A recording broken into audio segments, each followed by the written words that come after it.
Hi, welcome. Sherry Sorensen with Nebraska Game and Parks. I am the Recreation Grants Administrator for the Land and Water Conservation Fund program. Short little budget webinar, 30 minutes or less to go through some details, tips, and ideas on how to put together a successful budget. So the detailed project budget is really a cost estimate, probably at this point. However, LWCF reimbursement will not exceed whatever you're awarded without requesting and being awarded an amendment. So the budget you submit is rarely modified. It's usually submitted in a very similar format to NPS. Additional funding is not available unless you ask for that amendment. And in that case, any increase is limited to 50% of the original award, and it's not guaranteed that we would have funding available. The project sponsor has to provide every line item that is listed in the budget, mentioned in the narrative or in the abstract. And any change over 10% within a budget category may be subject to approval. So we just ask that you touch base with us if you make any changes. So to get your estimated cost, we're really using this as a guardrail for the project for the next 4 years, but you want to make sure that you're realistic in your pricing, that you anticipate any cost increases, and you allow for any minor changes. So you start with realistic costs. That's where you build from. That's step one. So you can use a consultant service to get your dollars amount. They have experience with various components as well as overall project awards, so they can provide you a pretty accurate cost estimate most of the time. And that fee to have that can be included as a pre-award cost, and we'll talk about pre-award costs later. Another way to get some realistic costs is by looking in your surrounding area. Is there a community that has done something similar to what you've done? But you want to make sure you're comparing apples to apples. If they put in a tennis court and you're putting in another kind of court, a multi-purpose court, you really want to make sure you're looking at the same square footage. You want to make sure a substrate was very similar. In terms of the surfacing, are they applying the same type of surfacing? So make sure you're comparing apples to apples in that area, and then consider the date of their installation. For instance, if somebody was using, and this is a real life scenario, in 2022, they had submitted a cost estimate, and they were working with somebody in their surrounding neighborhood that had put something in 2019. Well, there was quite a jump in prices from 2019 to 2021. So they really ended up with a very large cost overrun. So you really want to get as close as possible to realistic costs for the current time period. One other place where you can go to get those costs are through cooperative purchasing agencies, and they can give you readily purchased available playground equipment or work with you to get a quote from those that are already pre-approved as a state approved agency. And the reason you want to make sure that you're working with realistic costs is because if we look at your budget and says, this is unrealistic, it raises concerns on us. Our end, when we're reviewing, thinking, have they done their homework? Do they really know all the aspects of this project so that they are able to be competent in completing the project? And it is, like I said, rated, or points are assigned in the process of reviews. The second step is really to consider the unique circumstances that come with land and water funding. So you want to look at the award date, federal funding requirements, in-kind possibilities, and what pre-award costs might be available. Some of these, if you don't properly address them in the application phase, it may disqualify specific items, or it may even disqualify the project overall. So let's look at the award date. So your applications are due this August 22nd. You may have done your pricing a year ago.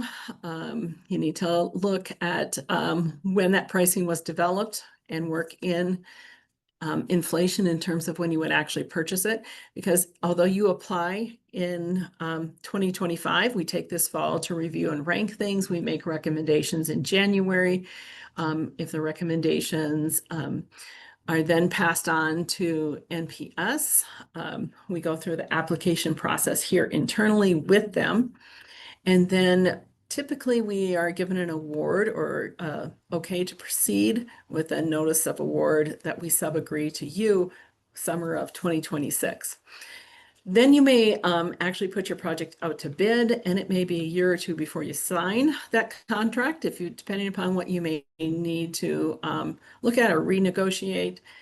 Your purchasing might not occur until the summer of 2027, which would be 2 years beyond what we are now. For those that are new to grants, period of performance, this is really set by NPS when they give the award, but it defines when a project can begin and when it must be completed by. For most land and water projects, it's a 36-month time period, kind of depending upon when the project is awarded. It might bump into maybe 40 months, but you really can kind of figure 3 years for a project. One component, because this is federally funded, of a bid, it has to be Build America, Buy America, or BABA compliant. So this applies to any projects that the total cost is $250,000 or more. This typically results in higher costs in general. I don't really have a number for it to give you. Maybe it's 25% more, maybe it's 40% more. It really depends upon the components of your project and how easily readily available they are in the United States. One way that you can think ahead, think a way to work around this would be to request a review request. So in this case, you can't do the review request before you're funded. You can do it afterwards. So you would still submit your budget based on BABA compliant cost estimates. And then if you were awarded, we could look at that review request, which is essentially asking for the project not to be considered infrastructure, therefore the BABA requirement doesn't apply. And that may bring your costs down. And that's much easier to deal with in terms of the costs of the project being less afterwards and making those adjustments than if we are working with costs that are higher. A few other items, because this is federally funding that you need to be aware of. Ineligible items. There are no security systems or cameras allowed. Doesn't cover computers. Even though those are required safety pieces for pools, they're not allowed. Furniture, you can have built-ins, but standard furniture that you can move around is not allowed. If you can bolt it down, such as a park bench, then it is allowed, or lockers in a shower house.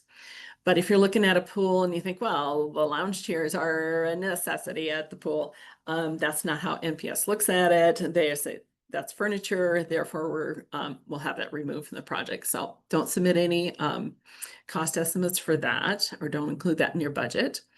Contingency is no longer allowed at the federal level, so you'll have to calculate for an inflation or any minor changes in each line item. And then one of your questions on the application specifically asked if you are considering inflation in your costs, and you would be able to check yes for that.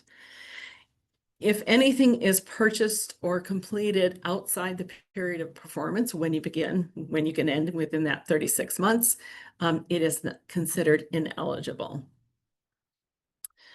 We don't require, since it's a reimbursable grant, we don't require that you submit that invoice and payment until the project has ended, and then you have about 45 days to complete that piece of it.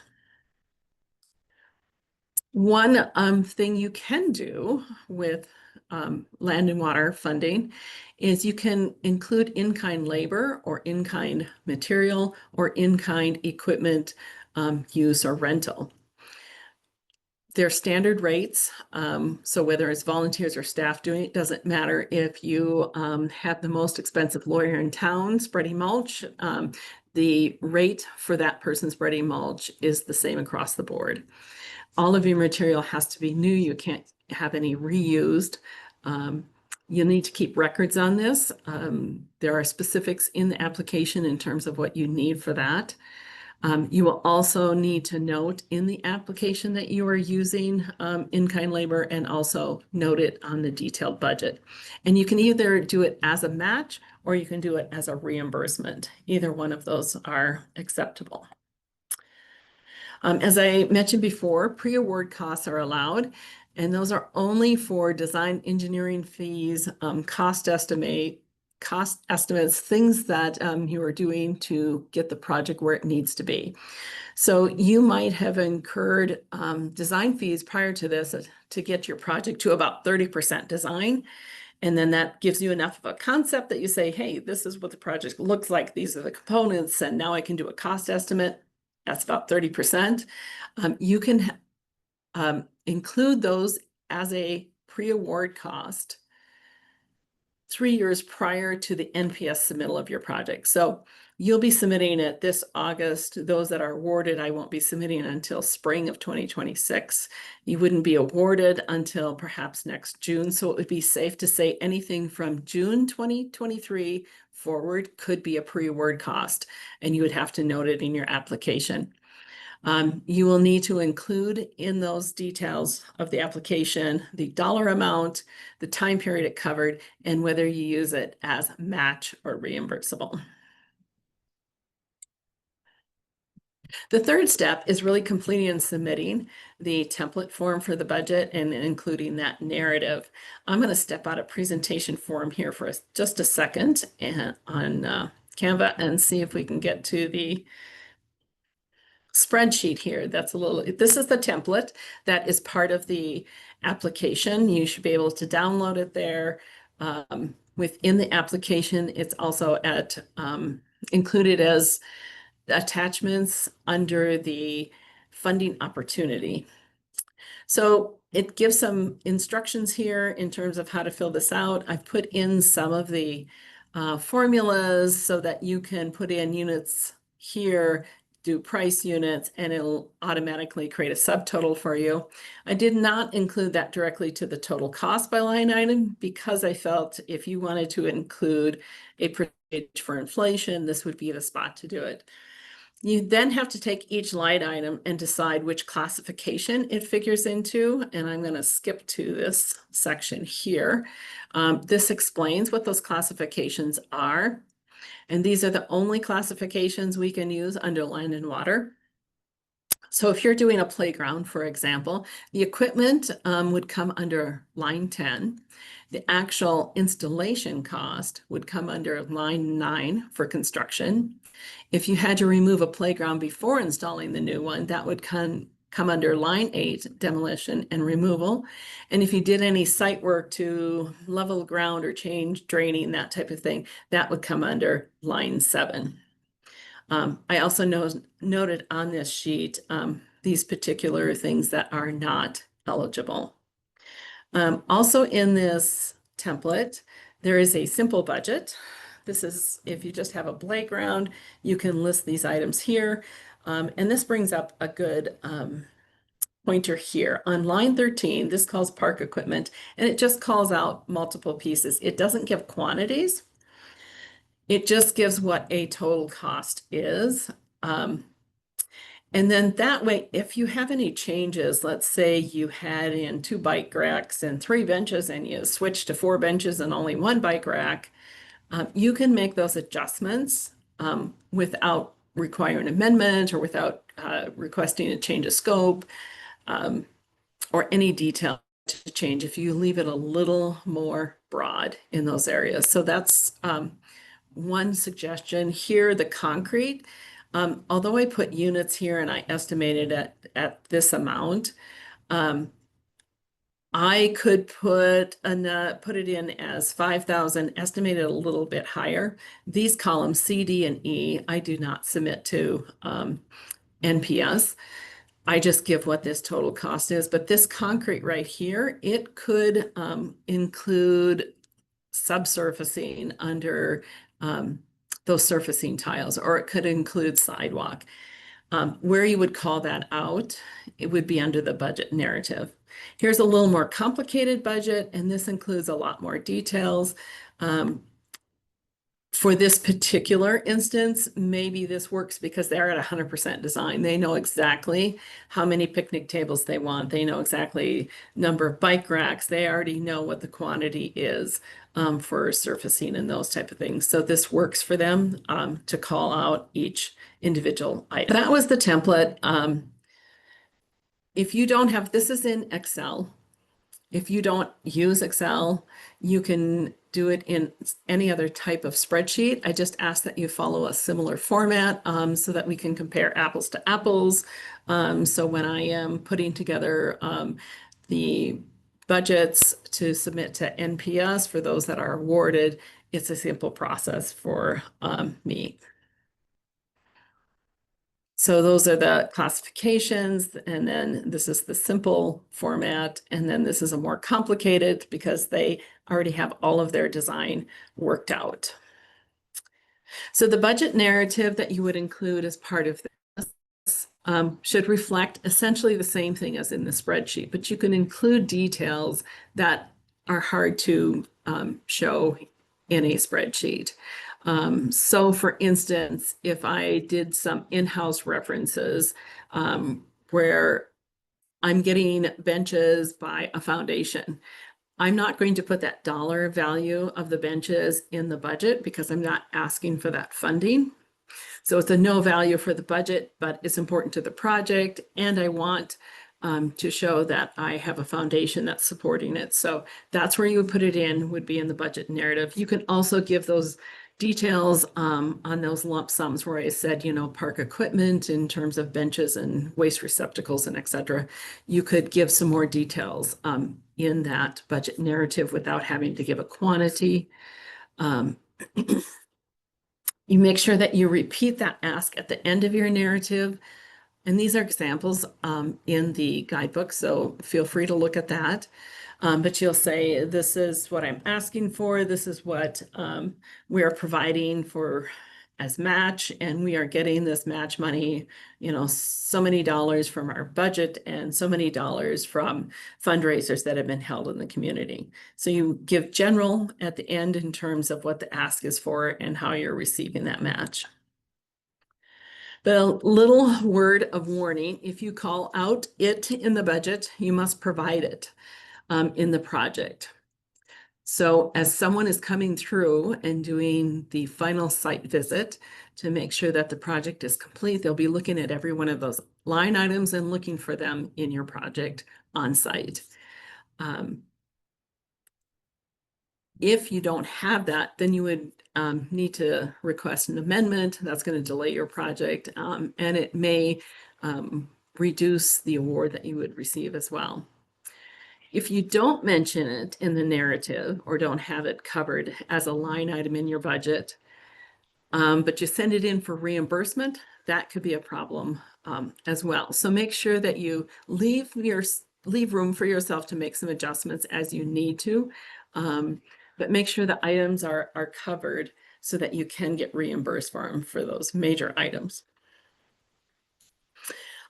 Just a note here in terms of justification, it may be required in the future. It hasn't been in the past, but we want to make sure you're keeping good records because there have been changes administratively on the federal level, as I'm sure you have heard in the news.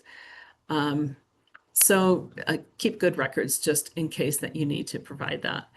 Administrative fees, I just want to clarify on that. We're not really looking for we are not looking for administrative fees from the project sponsor. So we're not looking for the time that it took the city clerk to put together, you know, the proposal to take it to the board. This in-house the fees for this is not in-house, but it's for consultant fees. So if you are working with a community builder or somebody who is helping you develop this, you would include that piece under the administrative column. Usually it's, I want to say like for a community development company, they might be saying 4% of the project, and that 4% would then go under administrative fees. In terms of procurement, if the project sponsor's procurement guidelines are established and they're equal to or more stringent than the state's, you follow the project sponsors.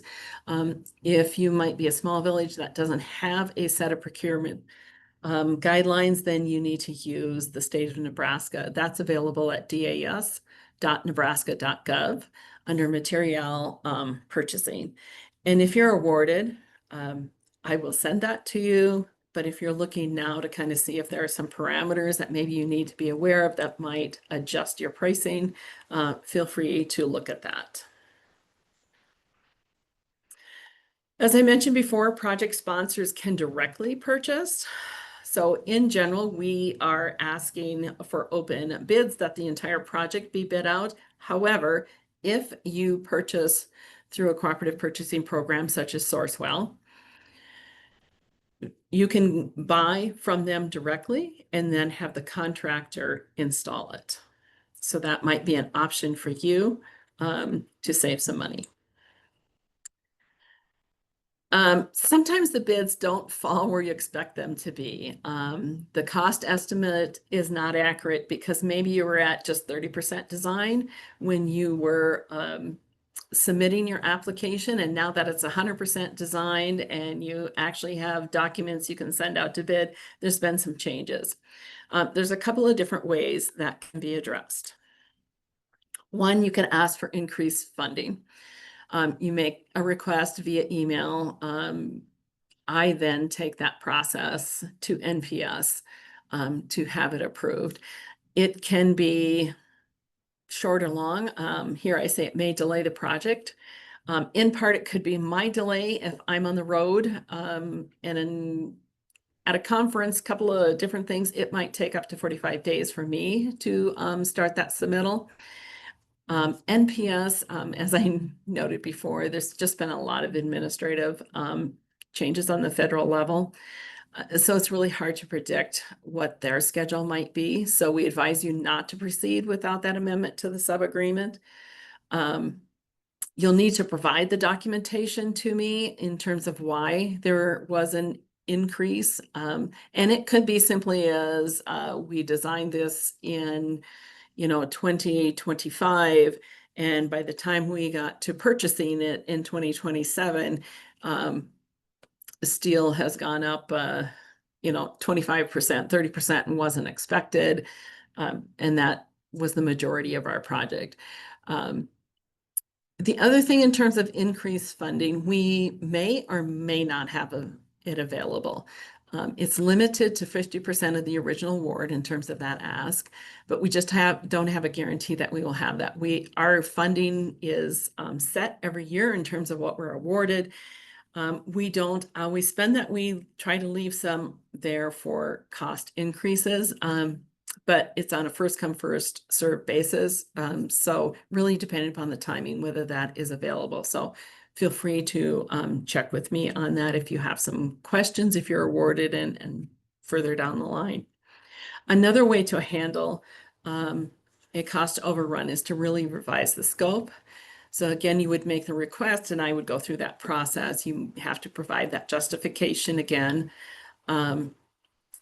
One of the things in that justification when I am sending it off to NPS is I have to address whether your project, now that it has been reduced, would still rank as high. So keep that in mind when you are considering modifying a project, and that NPS requires a whole project. So if they're saying, well, we're just doing a portion of this, you just really want the steps to the outdoor auditorium and it needs a roof and a stage and everything else, they're not going to say, well, it's a project just to do the steps. So that's an extreme, but NPS requires a whole project. So if we're revising scope, we still need to keep that into consideration. And again, revising that scope may delay the project. You'll need to keep that keep that in mind. Sometimes you might wonder if how much you ask for is a key to whether you're funded or not, and it isn't. Whether it's a $75,000 ask or a $600,000 ask, they weigh the same. We do, however, look at the amount that you're asking for in terms of evaluating your budget to see that it's accurate and in line with our experience for those types of projects. One note here, there is a waiver of retroactivity that can be asked for if you have a unique situation. I think it's easiest to just give an example. I had a small village that had a playground that was going to be installed somewhere else. It wasn't so they could purchase it. They were going to go ahead with the project, whether they were awarded or not, but they didn't want to buy that equipment out of the period of performance and then be awarded and not be able to include that cost. So we did a waiver of retroactivity.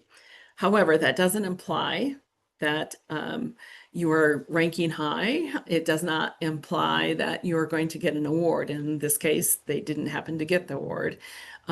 So we can do the waiver of retroactivity so that if you are awarded, then you can include that as a reimbursable expense. So just to recap, you really want to start with realistic costs, and then you want to adjust.